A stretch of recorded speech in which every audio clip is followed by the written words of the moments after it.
तो hello friends, welcome to my YouTube channel Jyotish study में। तो पिछले क्लास में हम लोग प्रश्नमाला 10 के एक क्लास 6 का पढ़ चुके थे।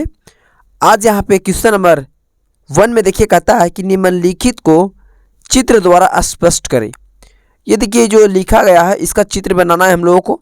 तो पहला में कहता है कि खुली वक्र रेखा, दूसरा में है बंद वक्र रेखा, तीसरा में है सरल वक्र रेखा और चौथा में है बहुभुज और पांचवा में है आसान भुजाएं और 6 में है आसान शीर्ष है और 7 में है आपका विकर्ण।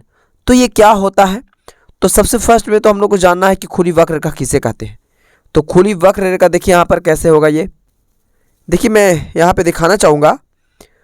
खुली वक्र रेखा और बंद वक्र रेखा ये दोनों दिया गया है। इसमें कहता है कि दो भिन्न बिंदुओं को मिलाने वाली सरल वक्र रेखा को खुली वक्र रेखा कहा जाता है।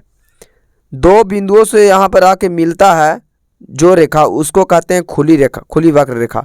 ठीक है। और दो देखिए यहाँ पर, और एक बिंदु से जो आके मिल जाता है उसको कहते हैं बंद वक्र रेखा। जो बंद हो जाएगा उसको बंद कहेंगे और जो खुला रहेगा उसको खुली वक्र रेखा कहते हैं। तो दो बिंदु ले लेना हो, उसको बंद कर दोनों को मिला देना है। ठीक है। यहाँ पे और थोड़ा सा यहाँ गैपिंग रख देना है। तो यही क्या हो जाएगा, खुली वक्र रेखा हो जाएगा ये। ठीक है। अब देखिए यहाँ पर कहता है कि दो समनिपाती बिंदुओं को मिलाने वाले एक सरल वक्र रेखा बंद वक्र रेखा कहलाता है। ठीक है। तो ये जो दो समनिपाती बिंदुओं को मिलाने वाला एक जो बिंदु होता है बंद वक्र, उससे हम लोग क्या कहते हैं, सरल वक्र को बंद वक्र रेखा कहते हैं। ठीक है। तो हम लोग को यहाँ फर्स्ट में कहा खुली वक्र रेखा। तो खुली वक्र रेखा देखिए इस प्रकार का होता है। ठीक है। तो फर्स्ट में तो ये हमारा चित्र बनाना होगा। तो फर्स्ट में यहाँ पर खुली वक्र रेखा देखिए बना लेंगे हम लोग, इस प्रकार से बना लेंगे। आप कोई भी प्रकार से आप अपना मन से बना सकते हैं। ठीक है। ये हमारा क्या हो गया, तो खुली वक्र रेखा हो गया। यही हमारा क्या हो गया, आंसर हो गया। ठीक है। हम इस तरीके से बनाए, आप किसी तरीके से ये बना सकते हैं, टेढ़ा मेढ़ा। ठीक है ना। गोल नहीं, गोल बनेगा वृत्त हो जाएगा वो। देखिए यहाँ पर इस तरीके से बना देंगे। ठीक है। ये हो गया खुली वक्र रेखा। ठीक है। अब क्वेश्चन नंबर 2 में आपका देखिए कहता है 2 में कहता है बंद वक्र रेखा। क्या कहता है, बंद वक्र रेखा। तो बंद वक्र रेखा देखिए किस प्रकार का हो जाएगा। तो बंद वक्र रेखा देखिए यहाँ पर हम लोग इस प्रकार से क्या कर लेंगे, हम लोग बंद कर लेंगे। ठीक है। यानी ये इसको पूरा बंद कर लेंगे, यानी मिला देंगे इसको, क्या हो जाएगा, ये बंद रेखा हो जाएगा। ठीक है। अब तीसरा में देखिए आपका क्या कहता है, 3 में आपका देखिए कहता है कि सरल वक्र रेखा। ठीक है। तो सरल वक्र रेखा के बारे में हम कुछ जान लेते हैं। देखिए यहाँ पे, तो यहाँ पे दिया गया है, जैसे कि देखिए यहाँ पर कहता है कि बिना पेंसिल उठाए और रूलर का प्रयोग किए बिना कागज पर पेंसिल को चलाने पर जो आकृति प्राप्त होती है वह एक वक्र या वक्र रेखा। देखिए या तो हम लोग वक्र बोल सकते हैं, ना तो वक्र रेखा बोल सकते हैं। ठीक है। ये दोनों में से कोई भी बोल सकते हैं, दोनों सही है। तो हम लोगों को कहा है कि सरल रेखा। तो जरा यहाँ ध्यान से सुनिए। यहाँ देखिए कहता है कि यदि कोई वक्र रेखा स्वयं को प्रतिच्छेद ना करे, स्वयं को प्रतिच्छेद मतलब नहीं काटे, तो उसे एक सरल वक्र रेखा कहा जाता है। तो यहाँ पे देखिए ये सरल रेखा, एक ये भी हो जाएगा, एक ये भी हो जाएगा, ये भी हो जाएगा। ये नहीं होगा क्योंकि ये देखिए प्रतिच्छेद कर दे रहा है। देखिए यहाँ से आया, यहाँ काट दिया ये अपने आप को, तो ये प्रतिच्छेद कर दिया, ये नहीं होगा।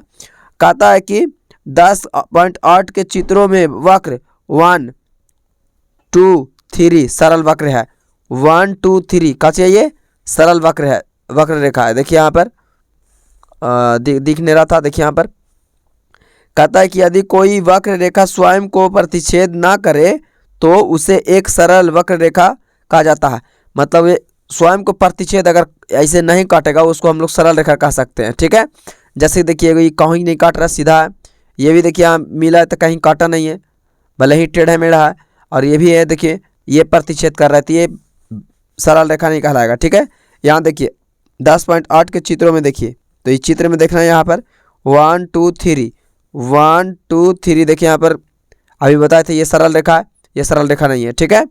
और देखिए कहता है कि 4 सरल वक्र नहीं है, 4 जो है से सरल वक्र नहीं है। तो सरल रेखा में हम लोग लाइन भी खींच सकते हैं, इस प्रकार का ही बना सकते हैं, इस प्रकार का ही बना सकते हैं। तो चलिए एक लाइन ही खींच देते हैं, आप कुछ भी खींच दीजिएगा। तो 3 में हम एक सिर्फ लाइन बना देते हैं, ठीक है, सरल रेखा, ठीक है, क्योंकि ये प्रतिच्छेद नहीं कर रहा है, आप बना लीजिएगा। और अब उसके बाद में देखिए आपका क्वेश्चन नंबर 4 में देखिए कहता है,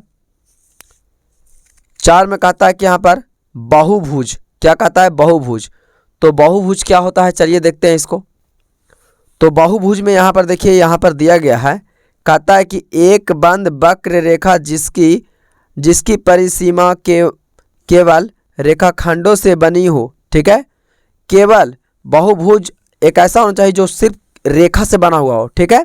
कहता है कि उसे बहुभुज कहा जाता है। जैसे कि यहाँ पे देखिए सिर्फ रेखा से ही बना हुआ है बहुभुज। देखिए यानी रेखा मतलब लाइन, ये देखिए सब लाइन से बना हुआ है, ठीक है। तो ये बहुभुज में देखिए 1 भुजा, 2 भुजा, 3 भुजा, 4 भुजा, 5 भुजा, यानी ढेर सारा भुजा। एक भुजा के अलावा जितना भुजा बन जाए उसको बहुभुज कहेंगे, एक को छोड़ा करके, ठीक है।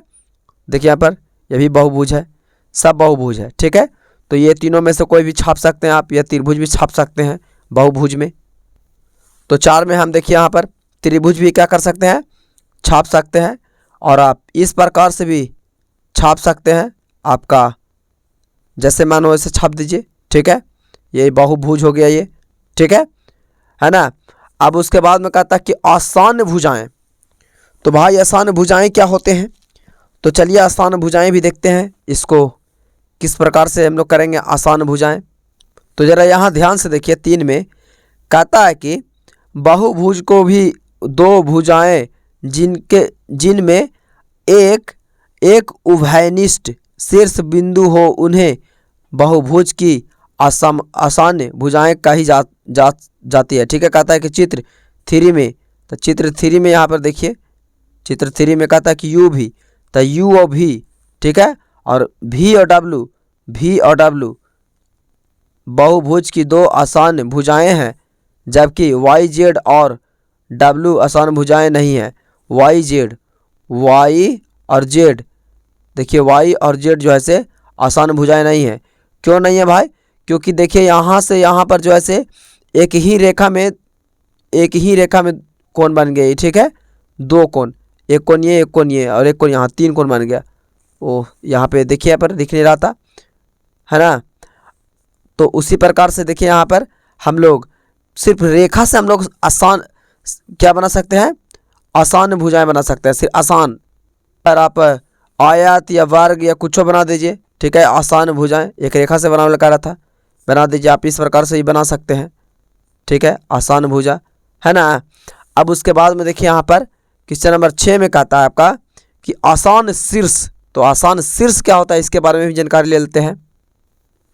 तो देखिए यहाँ पर आसान शीर्ष क्या होता है कि बहुभुज के एक ही भुजा के 2 अंत बिंदुओं को आसान शीर्ष कहा जाता है। मतलब एक ही 2 कह रहा है कि भुजा को 2 अंत बिंदुओं को आसान शीर्ष कहा जाता है। जैसे चित्र 1 में देखिए यहाँ पर कहता है कि एफ और ए ठीक है, एफ और ए आसान शीर्ष है, एफ और ए आसान शीर्ष है। यहाँ से यहाँ देखिए आसान, देखिए एफ और ए और एफ यहाँ से यहाँ तक आसान है, ठीक है। अब उसके बाद में यहाँ पे देखिए कहता है आपका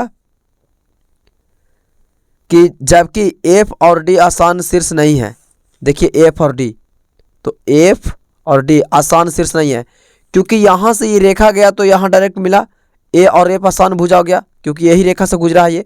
अब यहाँ से यहाँ कह दे जरा इसको, तो बताइए, तो ये बेचारा इधर गया पहले, उसके बाद इधर आया है, ठीक है। तो ये कहाँ से आसान भुजा हो जाएगा, ये आसान शीर्ष है, ये कोई शीर्ष होगा, ये गलत हो गया ये, ठीक है। यहाँ से देखिए यहाँ पर ये आसान, ये गया यहाँ पर, ये आसान शीर्ष हो गया ये, ठीक है। और यहाँ से देखिए ये कट हो गया यहाँ से, इसीलिए यहाँ से यहाँ डायरेक्ट शीर्ष नहीं हो सकता, क्योंकि यहाँ एक रेखा भी नहीं है, इधर ऊपर गया तब यहाँ आया है, ठीक है। तो इसको भी हम लोग बना लेंगे, देखिए इस प्रकार से।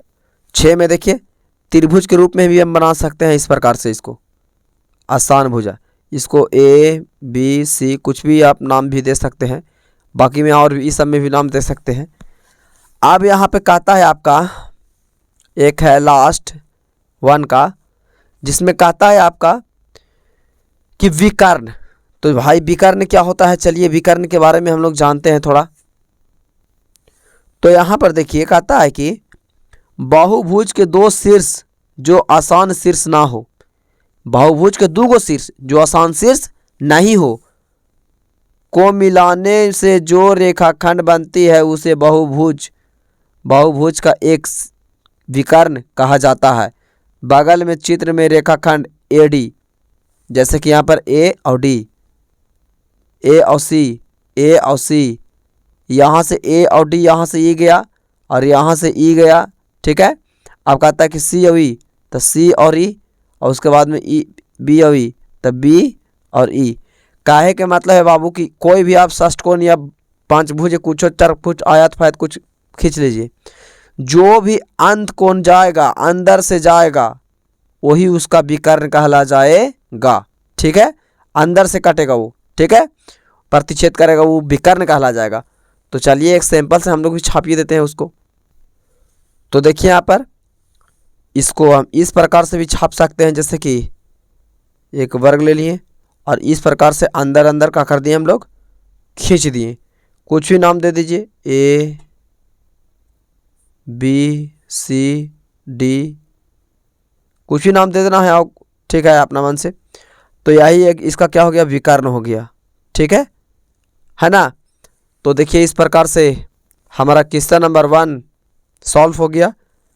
तो इसको आप लोग देख लीजिए, देखिए यहाँ से एक से है, ये रहा, इसको आप लोग उतार लीजिएगा।